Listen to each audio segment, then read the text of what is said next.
modernise. And what happens is they begin fighting in pods of 4 in skirmish lines, open skirmish lines, much like modern troops. Also, the sharpshooters that we got there, they also begin to develop new weapons. The Union Army gets some new weapons. You all thought they were going to fire, didn't you? I'll just explain why I haven't called anything about firing. Before you do start firing, if anything's too loud, do put your hands in front of your ears. Don't put your hands in your ears.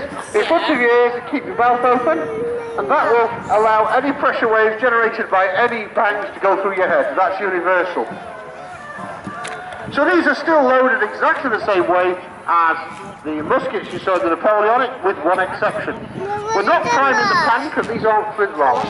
You'll notice that they still put the rounds down the barrel, and then they would ram it, but we're not going to put rammers down because that's a miss out. And then what happens is you're withdrawing a tiny little copper pouch, a copper cap from a pouch on your belt, and point that on. It's called a percussion cap. Let go, hold this bit. It works in the rain, it doesn't matter if it's a howling gale, that thing will still work. So a percussion cap is put on a nipple at the back of the gun. Just hold it there, let go. This time we should be able to fire. Good boy. The percussion cap will give a better, more dedicated stream of sparks rather than slow burning gunpowder, so you get more power out of the gunpowder in your gun. Okay, you're going to watch them then.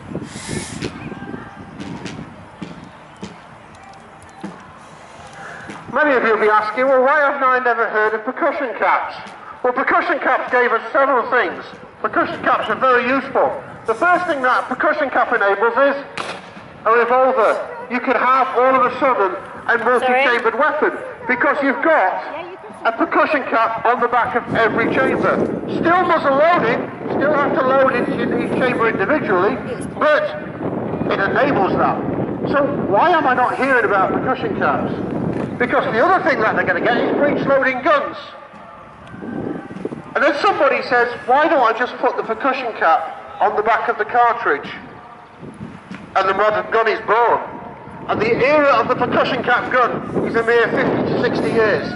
Because it's a semi-obvious thing. You don't need the percussion cap on the outside of the gun. The minute you get breech loaders, just put it on the back of the cartridge. Are you guys ready to fire? Would you like to see a volley from our Union Army first? Can't hear you. Say yes, Archie. That's a bit better. Right. Union Army in your own time.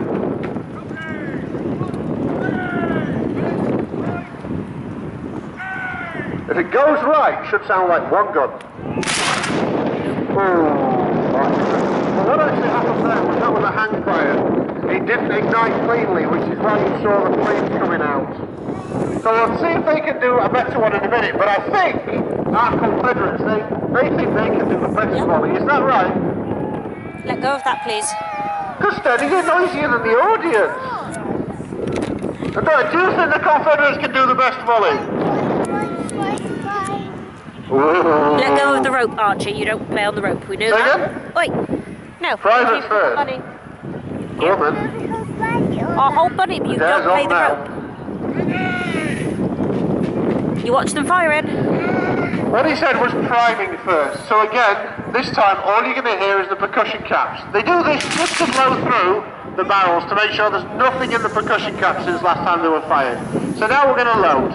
And again, you'll see they retrieve the cartridge from the pack on their back. This pack is weighted, by the way, so the minute you take something out, it closes itself, and therefore any flames around you don't detonate the rest of the ammunition in your pocket. Good boy. And then once you've put the bullet and the powder down the barrel, well, the powder first and the bullet, percussion cap on the back, you'll see them doing this now, and then we're all ready. They'll go to the shoulder, and then Major Gibson will give us an excellent demonstration of a volley. No pressure.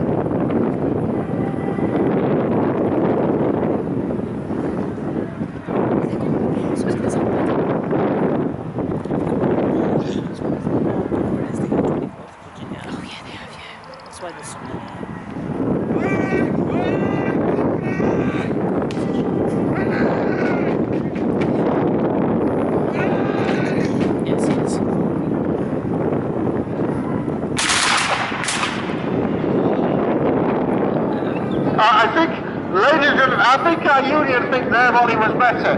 Anybody who thinks the Union volley was better, can we have a cheer? Anybody who thinks the Confederate volley was better, can we have a cheer? Well, that's cheating, and you know it. Well, it was poor, yes. Way below yours. Oh, so you want a rematch? Is that it? Are you guys up for the challenge of a rematch? I don't know why, but they are going to claim I'm biased. You know that, don't you? So we're going to have to ask the audience. All right, let's see what goes on. Them first.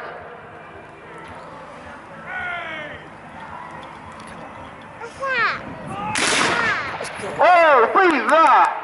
Ladies and gentlemen, what do you reckon to that? No dancing in the ranks.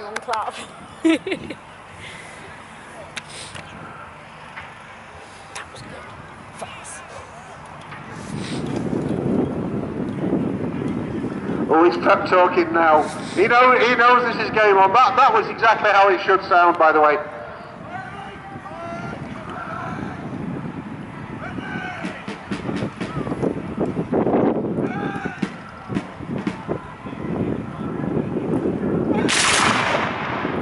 So, do we think that the Confederate volley was the best one? No. There's always one. Or do we think the Union volley was the best one? Woo! There was, in all fairness, there was more of you. It was more like fire by fire. Fire by fire, by the way, is where you want to suppress the enemy, so you fire from one end of your rank all the way down to the other end. Actually, Major Gibson, would you like to demonstrate fire by fire? There we go. Now imagine you are marching up to a defensive position and your enemy is there and you all fire. Your enemy hides while he else has got 20 seconds to shoot you all. So what they developed is fire by fire. This is suppression fire basically. While we're organising that, any children that would like to take part in the kids drill in about 5 minutes time, would you go to the lovely Lindsay there with the white flag and bring a parent? It is important that you bring a parent. So if you've got any children that would like to come on the field and have a go at the kids drill, please go there with a parent. And that's Lindsay with the white signal flag there.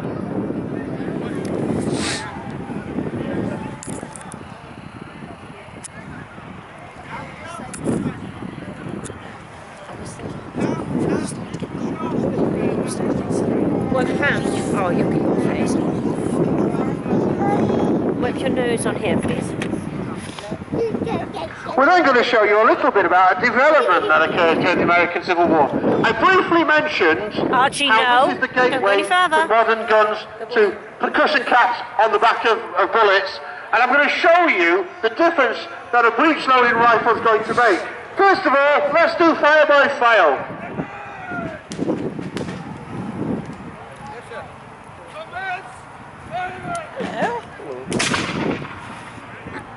Unlike any other time, this particular one, when he says this, they will keep firing.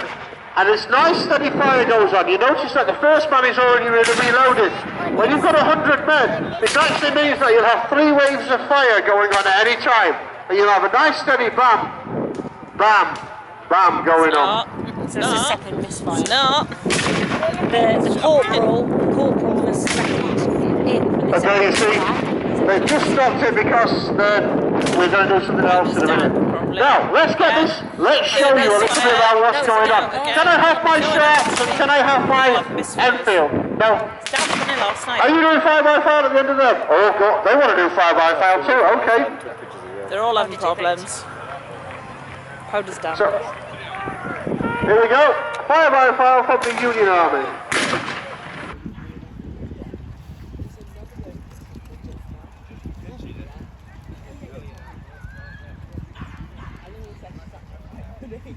He's just waiting for all the troops to come to the shoulder.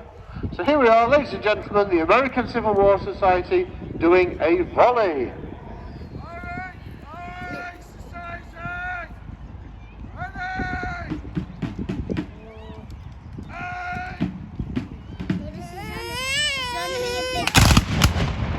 Ladies and gentlemen, come on, a round of applause for the American Civil War Society.